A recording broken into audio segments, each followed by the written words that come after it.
Hello बच्चों, कैसे हैं आप लोग। उम्मीद करता हूँ सब बढ़िया होंगे। तो आज हम चालू कर रहे हैं डेरिवेटिव। ठीक है, एप्लीकेशन ऑफ डेरिवेटिव।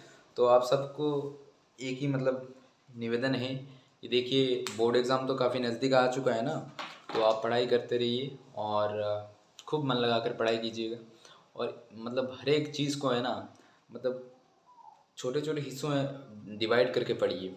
ठीक है, रोज़ अपना गोल रखिए, गोल सेट कीजिए। आज फिज़िक्स का 2 चैप्टर, कल केमिस्ट्री का 2 चैप्टर, मान लीजिए परसों बायोलॉजी का 2 चैप्टर, मैथ्स का। ठीक है, तो ऐसा करके आप हर एक गोल को छोटे हिस्सों में तोड़ के उसको कंप्लीट करने की कोशिश कीजिए। वरना नहीं तो आप अगर एक साथ सब कुछ करना चाहोगे ना, तो आपको प्रेशर फील होगा। प्रेशर से होता है डिप्रेशन। डिप्रेशन में आने के बाद तुम्हारा उस तरीके से कंसंट्रेशन नहीं रहेगा। ठीक है, तो ऐसा करिए कि आप हर एक जो लंबा सिलेबस है उसको एक साथ ज़्यादा मत देखिए, उसको स्मॉलर पार्ट्स में डिवाइड कीजिए। और एक एक बार में, एक एक पार्ट में, एक एक सेक्शन में फ्रैक्शन वाइज उसको कंप्लीट करते जाइए। तभी आपको प्रेशर भी फील नहीं होगा। और रेगुलर वाइज पीरियडिक मोशन जैसा होता है ना, जो रेगुलर फिक्स्ड इंटरवल टाइम में रिपीट करता है, तो ऐसा ही आप छोटे छोटे टाइम इंटरवल में क्या करते जाइए, रोज़ के रोज़, रोज़ का रोज़ जो होता है उसको रिवीजन करते जाइए। तो रिवीजन से होगा क्या, आपका जो सबकॉन्शियस माइंड में वो पूरा बैठ जाएगा। उसके बाद आपको बार बार, जब मान लीजिए पहला दिन आएगा, पहला दिन आप क्या करेंगे, जो पढ़ा था उसको सेकेंड डे फर्स्टली क्या कर लेंगे, जितना पढ़ा था पहले दिन, सेकेंड डे उसको रिवाइज कर देंगे। उसके बाद सेकेंड डे कुछ और पढ़ेंगे। थर्ड डे क्या करेंगे, फर्स्ट डे और सेकेंड डे जितना पढ़ा था उसको थर्ड डे रिवाइज कर देंगे। फोर्थ डे ऐसा क्या करेंगे, फर्स्ट टू थर्ड डे जितना पढ़ा था उसको रिवाइज कर देंगे। ऐसा करते करते 10वां दिन जब आएगा, तब आप देखिएगा कि पहले दिन का जो तुम्हारा टॉपिक था उसको आप ऐसे करते पन्ना पलट जाएंगे ऐसे। ठीक है, आपको प्रेशर फील ही नहीं होगा। तो 10वां दिन जब होगा, अब पहले से लेके एक सीरीज़ में आ रहे हैं ना, तो रिवीजन प्रोसेस आपका इतना तगड़ा हो जाएगा, इतना समझ में आने लगेगा कि आपका हर एक टॉपिक इतना स्ट्रांग बैठेगा। एग्ज़ाम में जाते ही आपको जो भूलने वाला बीमारी है ना, बहुत सारे बच्चों का रहता है कि सर मैं भूल जाता हूँ। एग्ज़ाम में टॉपिक तो मेरा तैयार था, मैंने नोट्स भी बना लिया उसका पूरा, उसका टॉपिक का पूरा फुल आइडिया है, लेकिन सर जब एग्ज़ामिनेशन हॉल में जाता हूँ तब मेरा टॉपिक याद नहीं रहता। तब क्या होगा सर। तो ये होता है क्या बच्चों, ये प्रॉपर रिवीजन की लैगिंग से ये होता है। अगर प्रॉपर रिवीजन का जो आप तुम्हारा ये रिवीजन प्रोसीजर आप जो प्रॉपर फॉलो नहीं करते ना, उस हिसाब से आपका होता है क्या, एग्जामिनेशन टाइम के हॉल के सारा जो होता है ना, एग्जाम टाइम के दौरान हॉल की समय जो तुम्हारा क्वेश्चन पेपर आता है, तब तो होता है क्या बच्चों, सारा टॉपिक आके तुम्हारे दिमाग में ऐसे कंट्रीब्यूट करते हैं, उसको अटैक करते हैं।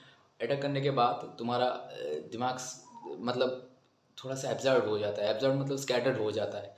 ठीक है, स्कैटर्ड यानी कि तुम समझ रहे हो कि ये टॉपिक इस चैप्टर से है, कि ये वाला फॉर्मूला उधर लगा देंगे, ये वाला फॉर्मूला, ऐसा करते करते तुम्हारा बहुत सारा टाइम वेस्ट हो जाता है। तो मेरा यही रहेगा कि बोर्ड एग्ज़ाम काफ़ी नज़दीक है, आप बहुत मन लगा कर पढ़ाई कीजिएगा। ठीक है, और हाँ, कोई भी टॉपिक मिस जैसे ना हो, वैसा ध्यान रखिएगा। उसके बाद एग्ज़ाम फोड़ना है। ठीक है, एग्ज़ाम फोड़ देना है। तो आज का हमारा जो टॉपिक है, आज हम लेके आए हैं डेरिवेटिव। डेरिवेटिव देखेंगे बच्चों क्या है। Derivative basically D Y upon D X होता है। ठीक है, D Y upon D X. अब D Y upon D X क्या है, सुनिए। ये D Y upon D X जो होता है, ये डी, इसको पढ़ते हैं कैसे हैं, इसको पढ़ते हैं ऐसे, d upon D x of y. इसको पढ़ते कैसे, ये D Y upon D x कोई रेशियो नहीं है, ध्यान से सुनिएगा, ये कोई रेशियो नहीं है। ये क्या है, d upon D x of y. इसको ऐसे पढ़ते हैं, वाई का डिफरेंशिएट कर रहे हैं विद रिस्पेक्ट टू एक्स। अब इसको अगर हम आसान भाषा में बोले तो ये D I upon D X होता क्या है, ये होता है इंस्टेंटेनियस। ये क्या होता है, instantaneous rate of, instantaneous rate of change of, change of y, instantaneous rate of change of y with respect to x, with respect to x, with respect to x। किसी एक इंस्टेंट पे, किसी एक instant पे, किसी एक particular instant पे कितना y का चेंज हो रहा है x के रिस्पेक्ट में। सर ये बहुत मतलब थोड़ा कॉम्प्लेक्स बात हो गया सर, इसे आसान भाषा में क्या है, मतलब मैं अगर इसका ग्राफ देखूं बच्चों, देखिए अगर मैं इसका ग्राफ ड्रॉ करूँ, मान लीजिए मेरे पास ये क्या है, तुम्हारा खूबसूरत सा y और x एक्सिस, ठीक है, खूबसूरत सा y और x एक्सिस। मान लीजिए मेरे पास ऐसा कोई एक कर्व दिया गया है और y इक्वल्स टू ये क्या है function f(x) equals to y, ठीक है। किसी एक पर्टिकुलर इंस्टेंट, मान लीजिए इधर x है, किसी एक पर्टिकुलर इंस्टेंट पे मैंने ले लिया x, किसी एक पर्टिकुलर इंस्टेंट में x की वजह से y में कितना चेंज आया उसको क्या बोलेंगे, डिफरेंशिएशन। नहीं समझे? देखिए मैं निकाल के दिखाता हूँ, ये आता है कैसे, देखिए ये x जो है ना, मैं मान लेता हूँ x में कितना थोड़ा सा चेंज हुआ है कार में, मैं मान लेता हूँ x में थोड़ा सा चेंज करके मैं इस पॉइंट में चला गया, थोड़ा सा, इधर देखने में लग रहा है बहुत ज़्यादा ले लिया, लेकिन मान रहे हैं हम थोड़ा सा चेंज हुआ है, ठीक है। कितना चेंज हुआ, मान लो x से इधर जाते जाते हम कितने चले गए, x प्लस एच डिस्टेंस चले गए, कितना x एक्सिस में हम डिस्टेंस कवर किए, x प्लस एच। अब x प्लस एच बच्चों बहुत ही छोटा है, x plus H nearly x है। कैसे सर, x प्लस एच अगर नियरली x है यानी कि h जो है ये हमारा इनफाइनाइटली क्या होगा,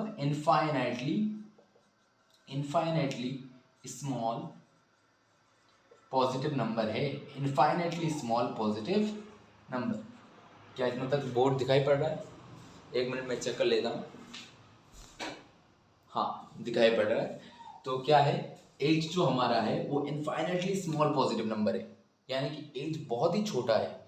अगर x और x प्लस एच हम इतना x डिस्टेंस चले गए, x के चेंज होने में y में कितना चेंज हुआ है उसको हम क्या बोलेंगे, डेरिवेटिव बोलेंगे। अब देखो ध्यान से बच्चों, अगर इस पॉइंट का कोऑर्डिनेट हम निकालना चाहें तो इस पॉइंट में x तो x है, ध्यान से देखिएगा x तो x, किसी एक पर्टिकुलर इंस्टेंट में x ले लिया। अब y में देखिएगा, y क्या है हमारा, y तो fx है, इस पॉइंट में y तो fx है फंक्शन का ग्राफ। अब x में कितना गए हम, x प्लस एच, मतलब थोड़ा सा चेंज। अब x प्लस एच गए, अब y में भी तो कुछ चेंज होगा ना, कर्व में देखो, अब इधर x और fx आ गया। अब देखो y में कितना गए, इधर अगर x का देखें तो x में कितना चले, x प्लस एच, और y में कितना गए हम, f में देखो फंक्शन में x प्लस एच चले, सही सही। अब हमारा क्या पूछ रहा है, अब डेरिवेटिव क्या होता है, देखिए बच्चों, अब डेरिवेटिव जो dy अपॉन dx है, मतलब क्या है, rate of change of y, rate of change of y with respect to x। कैसा चेंज, इंस्टेंटेनियस चेंज, मतलब बहुत ही छोटा टाइम में एक पर्टिकुलर इंस्टेंट में। अब देखो x का पर्टिकुलर इंस्टेंट में x प्लस एच ले रहे हैं और h हालांकि बहुत ही छोटा है, मतलब पर्टिकुलर एक इंस्टेंट में ये y को अगर हम देखेंगे वो x के रेस्पेक्ट में कितना चेंज हुआ है उसको डेरिवेटिव बोल रहे हैं। अब dy अपॉन dx, मतलब देखो ध्यान से बच्चों देखेंगे तो इसका y कोऑर्डिनेट जो है उसका कितना चेंज हुआ, देखो y कोऑर्डिनेट फाइनली कितना पहुंचा हमारे f x प्लस एच, इस पॉइंट में फाइनल पॉइंट तो ये है, और इनिशियल पॉइंट में y कोऑर्डिनेट कितना था fx, ठीक है, ठीक है बच्चों। अब इन दोनों में कितना चेंज हुआ, चेंज को हम क्या कर देंगे, डिफरेंस से, चेंज मतलब कितना बढ़ा कितना डिफरेंस, ठीक है। दोनों में अगर मान लीजिए 3 है और 4 है, इन दोनों में डिफरेंस क्या है, तो क्या करेंगे हम फाइनल में से इनिशियल माइनस कर देंगे, तो ऐसा ही होता है ना डिफरेंस, यानी कि चेंज कितना चेंज हुआ, 1 चेंज है, 3 में से 4 गए तो एक 3 में 1 प्लस किया तो अब 4 मिला, ऐसा ही है चेंज। अब देखो फाइनल माइनस इनिशियल करेंगे तो ऐसा आएगा। अब x में कितना चेंज हुआ, x के रेस्पेक्ट में तो y निकाल रहे हैं, x में कितना, x का फाइनल बताओ, x प्लस एच और माइनस x का इनिशियल x। अब ध्यान से देखिएगा बच्चों, x से x जा रहा है ना, अब ये जो dy अपॉन dx है इसको हम f ऑफ x भी बोलते हैं, f डैश ऑफ x बोलते हैं, sorry f dash of x भी बोलते हैं, ठीक है।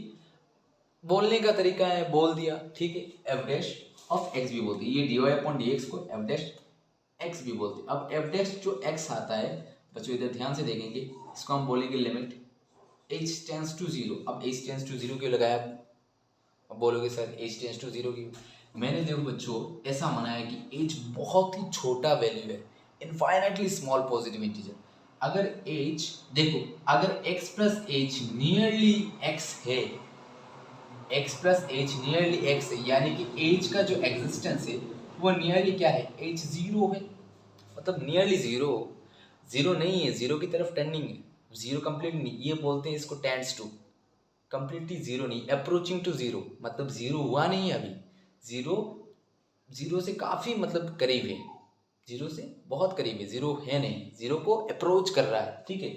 जैसे कि अगर इसका अगर मैं एग्जांपल दूं कि 0.0000000 ऐसे लिखते जाएंगे 1, तो ये जो वैल्यू है ये नियरली क्या है, जीरो के बराबर ही पकड़ सकते हैं ना, मतलब 1 से बहुत छोटा वैल्यू है, बहुत ही छोटा, देखिए बहुत ही छोटा वैल्यू है, ठीक है।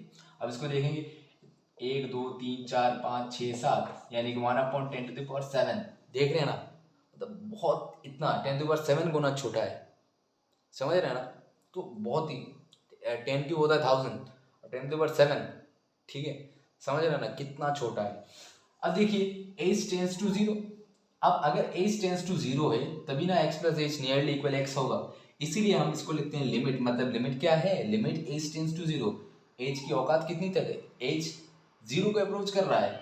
अब देखो f x plus H minus of F x और नीचे आएगा h, ये क्या है हमारा, यही है हमारा डेरिवेटिव बच्चों, यही है हमारा डेरिवेटिव, यही है हमारा डेरिवेटिव। तो अगर मैं बोलूँ कि एफ डैश ऑफ एक्स यही क्या है, D Y upon D X, इसको limit H tends to 0 F x plus H minus of F x upon H, इसको क्या बोलेंगे, डेरिवेटिव बोलेंगे। अब देखेंगे बच्चों, ऐसा करने के बाद ये हो गया हमारा डेरिवेटिव, ठीक है।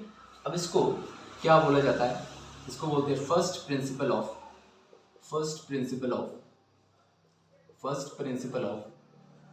डेरिवेटिव, इसको क्या बोलते हैं, first principle of derivative, this is also known as first principle of derivative, okay, ठीक है बच्चों, मिटा देते हैं।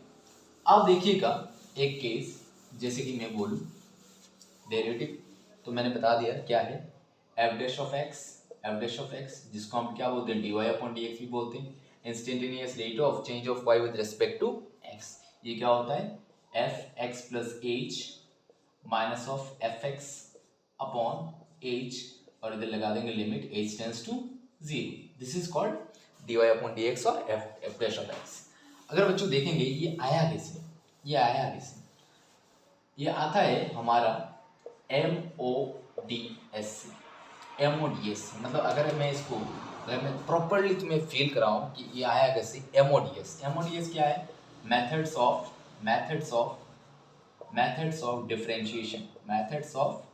डिफरेंशिएशन। अब ये डिफरेंशिएशन क्या है सर, डिफरेंशिएशन कुछ नहीं है बच्चों, डिफरेंशिएशन वो प्रोसेस होता है जिससे डेरिवेटिव किया जाता है, ठीक है बच्चों, मतलब the process of doing derivative is called differentiation, it's a pretty much simple thing. So अब देखेंगे मेथड्स ऑफ डिफरेंशिएशन, मान लेते हैं हमारे पास f(x = y) दिया गया है, कोई फंक्शन f(x =